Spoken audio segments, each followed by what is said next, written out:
आप देख रहे हैं दुनिया भर की खबरें। आज है 6 जून 2026 और ये रही आज की सुर्खियां। यूक्रेन के लॉन्ग रेंज ड्रोन्स का रूस के अंदर बड़ा धमाका। यूक्रेन ने रूस के दूसरे सबसे बड़े शहर सेंट पीटर्सबर्ग पर भी बोला अब तक का सबसे बड़ा ड्रोन हमला। ईरान की ताकत के कायल हुए अमेरिकी सदर डोनाल्ड ट्रंप बोले, ईरानी लीडरशिप बेहद स्ट्रांग, झुकाना आसान नहीं लेकिन उनके पास कोई ऑप्शन नहीं। अमेरिका के ताज़ा हमलों पर भड़का ईरान। फॉरेन मिनिस्ट्री बोली, अमेरिका ने तोड़ा है सीज फायर। स्लोवानिया में छिड़ गई फलस्तीनी झंडे पर जंग। नए प्राइम मिनिस्टर ने सरकारी बिल्डिंग से हटाया फलस्तीन का झंडा तो प्रेसिडेंट ने अपने महल पर दोबारा लहराया। और लेबनानी आर्मी पर हुए इस्राएली हमले पर आया हिजबुल्लाह का बड़ा बयान। आखिर क्या बोले नईम कासिम, बताएंगे हम। इन हेडलाइंस के अलावा भी हैं कई अहम खबरें। आज़ाद बोल इंडिया में आपका खैर मकदम है। मैं हूं आदिल खान आज़ाद और ये स्पेशल प्राइम टाइम शो दुनिया भर की खबरें। तो चलिए शुरू करते हैं तफसील से खबरों का ये सिलसिला। सबसे पहले माजरत, शो लेट आ रहे हैं, जल्दी ठीक करूंगा। FB पेज आज़ाद बोल इंडिया ABI ज्वाइन कीजिए। दुनिया टुडे हमारा दूसरा YouTube चैनल है, उसे भी फॉलो कीजिए। शुरुआत खबरों की। 6 जून की सुबह रशिया के क्रास्नोदार क्राई इलाके से एक बड़ी खबर सामने आई। रिपोर्ट के मुताबिक यूक्रेन के लॉन्ग रेंज ड्रोन्स ने ऊस्ट लेबेंस्क शहर में मौजूद एक फ्यूल डिपोट को निशाना बनाया, जिससे वहां जोरदार धमाके हुए और बड़ी आग भड़क उठी। रशियन मीडिया आउटलेट आस्त्रा के मुताबिक हमले के बाद डिपोट के अंदर मौजूद पेट्रोल और डीजल के बड़े गोदाम में आग लग गई। रिपोर्ट में कहा जा रहा है कि हजारों क्यूबिक मीटर फ्यूल जल रहा है और आग की लपटें काफ़ी दूर से दिखाई दे रही हैं। ये 6 जून की रात तक मंजर ऐसा ही था। उधर यूक्रेन से जुड़ी रिपोर्टों में एक और भी दावा किया गया है कि इस डिपोट में मौजूद फ्यूल का बड़ा हिस्सा क्रीमिया भेजा जाना था, जहां रशियन फौज की सप्लाई चेन के लिए इसका इस्तेमाल किया जाता। रशियन फौज को फ्यूल ना मिले, वो यूक्रेन के खिलाफ इस्तेमाल ना हो मिलिट्री व्हीकल्स में, इसलिए यूक्रेन ने अपने इस हमले को जायज़ ठहराया है। दोस्तों, यूक्रेन पिछले कई महीनों से रशिया के ऑयल डिपोट्स, फ्यूल स्टोरेज साइट्स और मिलिट्री लॉजिस्टिक नेटवर्क को लगातार निशाना बना रहा है ताकि रशियन फौज की सप्लाई पर असर डाला जा सके। रूस और यूक्रेन की जंग एक बार फिर खतरनाक मरहले में दाखिल होती दिखाई दे रही है। ये रूस और यूक्रेन से जुड़ी दूसरी खबर है। यूक्रेन ने रूस के दूसरे सबसे बड़े शहर सेंट पीटर्सबर्ग पर बड़े पैमाने का ड्रोन हमला किया, जिसके बाद शहर के लोगों से घरों के अंदर रहने को कहा गया। 6 जून को आई खबर के मुताबिक रूसी डिफेंस मिनिस्ट्री का कहना है कि उसके एयर डिफेंस ने एक ही रात में यूक्रेन के 376 ड्रोन मार गिराए। रूस के मुताबिक ये drones Saint Petersburg, Crimea, Azov Sea और ब्लैक सी समेत 16 अलग अलग इलाकों के ऊपर इंटरसेप्ट किए गए। यह हमला ऐसे वक्त में हुआ जब सेंट पीटर्सबर्ग में 3 दिन का इंटरनेशनल इकोनॉमिक फोरम ख़त्म हुआ था। उधर दोनों तरफ से ड्रोन और मिसाइल हमले लगातार तेज़ होते जा रहे हैं और जंग ख़त्म होती फ़िलहाल तो कहीं नज़र नहीं आ रही। डोनाल्ड ट्रंप ने ईरान की ताकत और बहादुरी का लोहा मान लिया है। खुद ट्रंप मान रहे हैं ईरान मजबूत है, सर झुकाने वालों में से नहीं है। लेकिन यह भी कह दिया ट्रंप ने, ऑप्शन ईरान के पास कोई नहीं है। सुनिए पूरी खबर। 6 जून को NBC न्यूज़ से बात करते हुए ट्रंप ने कहा कि ईरान अब तक जंग ख़त्म करने वाली किसी डील पर राज़ी नहीं हुआ है, क्योंकि ईरानी लीडरशिप, ईरान का निज़ाम स्ट्रांग है, प्राउड है।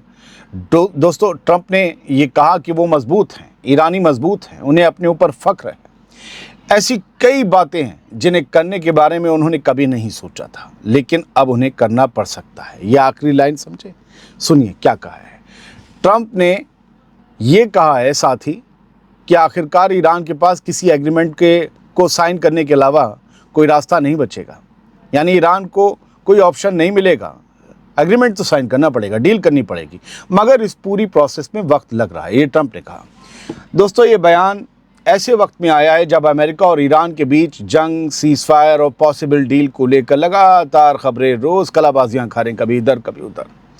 दिलचस्प बात यह है कि ट्रंप ने ईरान पर दबाव की बात तो की, लेकिन साथ ही ईरानी लीडरशिप को स्ट्रांग और प्राउड भी बताया।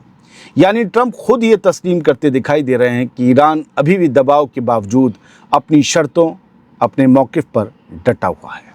बढ़ते हैं आगे। रोज़ ईरान के मिसाइल और ड्रोन हमलों का सामना करने वाले डोनाल्ड ट्रंप अब एक नया दावा कर रहे हैं। 6 जून को दिए अपने बयान में ट्रंप ने कहा कि ईरान की मिलिट्री पूरी तरह से तबाह हो चुकी है और उसके पास सिर्फ 21 या 22% मिसाइल ताकत बची है। ट्रंप का कहना है कि अमेरिका को पता है कि ईरान के बचे हुए ड्रोन कहाँ हैं उसकी ड्रोन फैक्ट्रियां कहाँ हैं और मिसाइल बनाने वाले सेंटर कहाँ मौजूद हैं। ट्रंप के मुताबिक ज़्यादातर ड्रोन्स फैक्ट्रियां और मिसाइल प्रोडक्शन फैसिलिटीज़ तबाह कर दी गई हैं।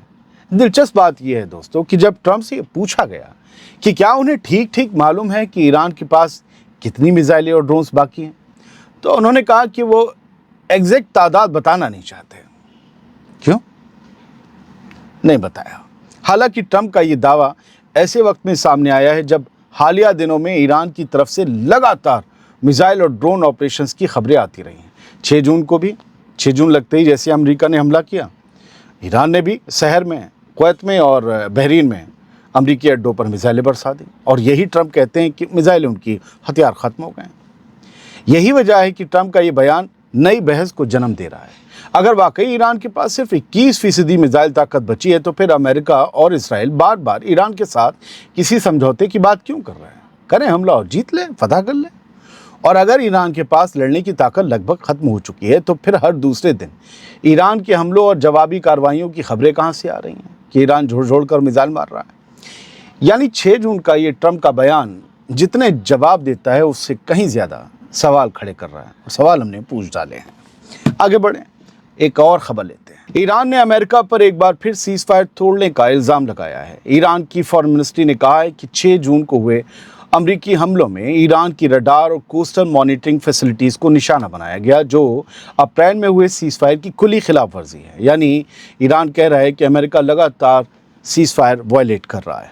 ईरान के मुताबिक साउथ में मौजूद सिरीक इलाके और केशम आइलैंड, केशम जजीरे पर रडार इंस्टॉलेशंस को टारगेट किया गया अमेरिका की तरफ से। ईरान का कहना है कि ये उसकी हाकमियत, इलाकाई सलामती और कौमी खुदमुख्तारी के खिलाफ सीधा मिलिट्री अग्रेशन है। हिंदी में समझिए या इंग्लिश में स्टेबिलिटी है ना, उसकी सॉवरेनिटी के खिलाफ है। ईरान की फॉरेन मिनिस्ट्री ने इस कार्रवाई की सख्त मजम्मत करते हुए कहा कि मुल्क को अपने दिफाई हक़ का इस्तेमाल करने का पूरा इख्तियार हासिल है। साथ ही यूनाइटेड नेशंस से ईरान की तरफ से मांग की गई कि अमेरिका की तरफ से जो बार बार सीज फायर की खिलाफ वर्जियाँ हो रही हैं उनका नोटिस लिया जाए, पूछा जाए क्या कर रहे हो, और उन्हें रोकने के लिए कदम भी उठाए जाएँ। हालांकि दोनों तरफ से हालिया दिनों में एक दूसरे पर सीज फायर तोड़ने के इल्ज़ाम लगते रहे हैं। ऐसे में सवाल ये है कि अगर सीज फायर वाकई मौजूद है तो फिर रडार साइट्स, जंगी जहाज़ों और दूसरी मिलिट्री फैसिलिटीज़ पर हमलों की खबरें लगातार क्यों सामने आ रही हैं, और क्या ये सीज फायर अब सिर्फ नाम का रह गया है? अगली खबर देखते हैं, फ़लस्तीन से जुड़ी है, एक बड़ी खबर है।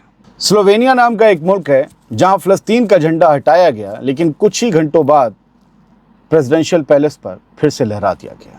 फ़लस्तीन का झंडा स्लोवेनिया में एक नई किस्म की सियासत का सबब बन गया है। 6 जून को स्लोवेनिया से फ़लस्तीन को लेकर एक दिलचस्प सियासी वाक़या सामने आया है। मैंने आपको टाइटल दे दिया उसका, लेकिन ख़बर यह है कि नई हुकूमत बनी है स्लोवेनिया में, और नई हुकूमत बनने के बाद दारुल हुकूमत लुबियाना में मौजूद एक गवर्नमेंट बिल्डिंग, एक सरकारी बिल्डिंग से फ़लस्तीन का झंडा हटा दिया गया था। दोस्तों, ये कदम नए प्राइम मिनिस्टर यानेज यांशा की हुकूमत बनने और कॉन्फिडेंस वोट के हासिल होने के बाद उठाया गया। लेकिन इसके कुछ जैसे झंडा हटाया गया, लेकिन उसके कुछ ही घंटों बाद स्लोवेनिया के प्रेसिडेंशियल पैलेस में एक बहुत बड़ा वाक़या पेश आया। स्लोवेनिया के प्रेसिडेंट ने फ़लस्तीन का झंडा अपने महल पर लहराकर एक नया पैगाम दे दिया। यहाँ फ़लस्तीन का झंडा स्लोवेनिया में पहली बार मई 2024 में उस वक्त लहराया गया था जब स्लोवेनिया ने फ़लस्तीन को एक आज़ाद रियासत के तौर पर तस्लीम किया था। उसके बाद ये झंडा करीब 2 साल तक गवर्नमेंट बिल्डिंग्स पर मौजूद रहा।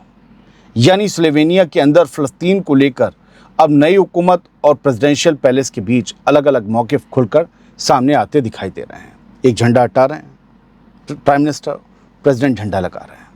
अब सवाल ये है कि क्या ये सिर्फ एक सिंबॉलिक कदम है या फिर स्लोवेनिया की सियासत में फ़लस्तीन का मुद्दा आने वाले दिनों में और बड़ी बहस का हिस्सा बनने वाला है। गज़ा से खबर लेते हैं। गज़ा से एक बार फिर दर्दनाक मंजर सामने आया है। 6 जून को ही इजरायली बमबारी में बेघर फ़लस्तीनियों के टेंट्स को निशाना बनाया गया, जिसके बाद पूरे इलाके में तबाही फैल गई, लोग शहीद हुए। रिपोर्ट्स के मुताबिक गज़ा सिटी में मौजूद बेघर फ़लस्तीनियों के टेंट्स पर हुए इस हमले में कम से कम 7 फ़लस्तीनी शहीद हुए, जबकि कई दूसरे लोग ज़ख्मी हुए हैं। हमले के बाद टेंट्स मलबे में बदल गए और हर तरफ अफरा तफरी का माहौल देखने को मिला। सामने आई तस्वीरों और वीडियो में तबाह हुए टेंट्स, बिखरा हुआ सामान और अपने अजीज़ों को तलाशते हुए लोग दिखाई दे रहे हैं। दोस्तों, गज़ा में पहले से ही लाखों लोग अपने घरों से बेदखल होकर इन खैमों में और टेम्परेरी पनाहगाहों में रहने पर मजबूर हैं और वहाँ भी बमबारियाँ हो रही हैं। ऐसे में सवाल और भी बड़ा हो जाता है कि जब बेघर लोग भी महफूज नहीं हैं तो गज़ा में आम फ़लस्तीनियों के लिए आखिर कौन सी जगह बची है जहाँ वो अपने बच्चों की, अपने बुज़ुर्गों की जान बचा सकें। एक खबर हिज़्बुल्लाह से जुड़ी है, लेबनान से जुड़ी है। हिज़्बुल्लाह ने लेबनानी आर्मी की गाड़ी पर आज हुए इजरायली हमले की सख्त मज़म्मत की है। हिज़्बुल्लाह का कहना है कि साउथ लेबनान में लेबनानी आर्मी की मिलिट्री गाड़ी को निशाना बनाना मुल्क की हाकमियत और उसके कौमी इख्तियारात पर सीधा हमला, यानी एक तरीके से देखें तो जोसेफ ऑन और नवाफ सलाम की सरकार पर हिज़्बुल्लाह तंज़ कर रहा है। हिज़्बुल्लाह ने अपने बयान में कहा कि इसराइली फोर्सेस की तरफ से लेबनानी आर्मी की गाड़ी पर किया गया हमला एक सोची समझी और जानबूझकर अंजाम दी गई कार्रवाई थी। इस हमले में 2 अफसरों समेत 2 लेबनानी आर्मी के अफसरों समेत 3 लेबनानी फौजी मारे गए। हिज़्बुल्लाह के मुताबिक ये कोई गलती या हादसा नहीं था, बल्कि एक मकसद के तहत किया गया जुर्म था। ये हिज़्बुल्लाह का इल्ज़ाम है इसराइली आर्मी पर। हिज़्बुल्लाह का कहना है कि लेबनानी आर्मी को निशाना बनाना इस बात का सबूत है कि इसराइल लेबनान की हाकमियत, लेबनान की हुकूमत और उसके सरकारी इदारों की कोई परवाह नहीं कर रहा है। एक तंज़ है। हिज़्बुल्लाह पूछ रहा है अपनी गवर्नमेंट से कि तुमने क्या किया? तुम्हारे फौजी, तुम्हारे कर्नल रैंक के ऑफिसर मारे गए, क्या तुमने इसराइल से कोई बदला लेने की? अरे छोड़ो, सख्त लफ्ज़ों में कोई बयान दिया, कुछ कहा नहीं। ये खबर यहाँ से जो आप तस्वीर देख रहे हैं ये भारत की दारुल हुकूमत दिल्ली की है। दिल्ली में जंतर मंतर है, जंतर मंतर पर प्रोटेस्ट होते हैं। आज यहाँ एक बड़ा प्रोटेस्ट हुआ और ये अपनी तरह का एक मूवमेंट का पहला प्रोटेस्ट है। वो मूवमेंट जिसे कॉकरोच जनता पार्टी कहा जा रहा है, जिसने मुल्क की सियासत में खलबली मचा दी है। अभिजीत दीपके 30 साल के जो इसके फाउंडर हैं वो भारत आए और लगभग करीबन उनके 22 मिलियन इंस्टाग्राम फॉलोअर्स हो गए हैं। 8 लाख उनके पास सिग्नेचर्स हैं जो ये डिमांड कर रहे हैं कि भारत के एजुकेशन मिनिस्टर धर्मेंद्र प्रधान इस्तीफ़ा दें, क्योंकि लगातार भारत में पेपर लीक हो रहे हैं और उसके लिए मानते हैं कि धर्मेंद्र प्रधान सही से काम नहीं कर पा रहे हैं, जिम्मेदारी लेते हुए इस्तीफ़ा दें। तो एक ये आज प्रोटेस्ट देखने को मिला। अन्ना आंदोलन के बाद ये पहली बार है कि कोई नॉन पॉलिटिकल जो है प्रोटेस्ट या मूवमेंट देखने को मिल रहा है। एक करवट हो सकती है भारत की सियासत में। बहुत बहुत शुक्रिया। सलामत रहिए, खुश रहिए।